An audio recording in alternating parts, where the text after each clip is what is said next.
NASA prepares for Artemis 2. A tight schedule for lunar crew mission. NASA is preparing to move its massive space launch system, SLS, rocket to the launch pad at Kennedy Space Center, KSC, tomorrow, January 17th, initiating a critical phase for the Artemis 2 mission. This mission aims to send 4 astronauts on a lunar flyby, the first crewed mission to the moon since 1972. The rollout, beginning around 7 a.m. EST, involves an 8 to 10-hour crawl aboard the Crawler Transporter 2 vehicle. Covering the 4-mile distance to Launch Complex 39 via delicate timeline, the mission's timeline is ambitious, with a planned wet dress rehearsal, fueling and countdown simulation scheduled for February 2nd, and a potential launch window opening on February 6th. This means the rocket must perform flawlessly through a series of critical tests. However, given past challenges with the SLS during the Artemis 1 mission, including hydrogen leaks and infrastructure failures, success is far from guaranteed. Why this matters? The Artemis program represents a significant investment in lunar exploration.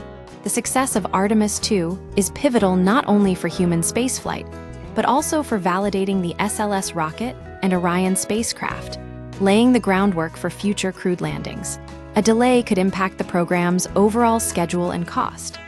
Balancing multiple missions, NASA is simultaneously preparing for SpaceX's Crew 12 mission to the International Space Station, ISS. The expedited departure of Crew 11 left the ISS with a minimal crew, making the launch of Crew 12 on February 15th a high priority. NASA officials, however, maintain that coordinating both missions is not a rush, and safety remains the top concern.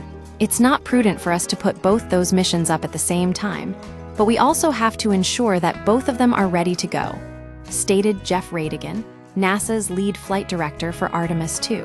Crew and trajectory. The Artemis 2 crew, Reed Weissman, Victor Glover, Christina Koch, NASA, and Jeremy Hansen, Canadian Space Agency, will travel farther from Earth than any humans before, testing the Orion spacecraft's life support systems during a 10-day lunar loop.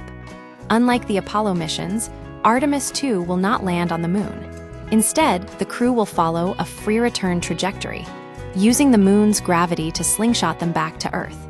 The next step, Artemis 3, planned for 2027 or 2028, aims to perform the first crewed lunar landing of the Artemis program. The success of Artemis 2 is essential for ensuring the safety and reliability of the systems needed for this historic event. Contingency plans. If the February launch window is missed, NASA has backup opportunities in March and April. However, officials emphasize they will not proceed until all systems are verified.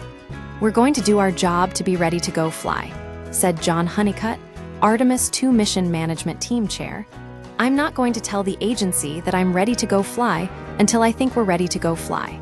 Ultimately, the readiness of Artemis 2 for launch will depend on the outcome of the wet dress rehearsal and subsequent checkouts at the pad.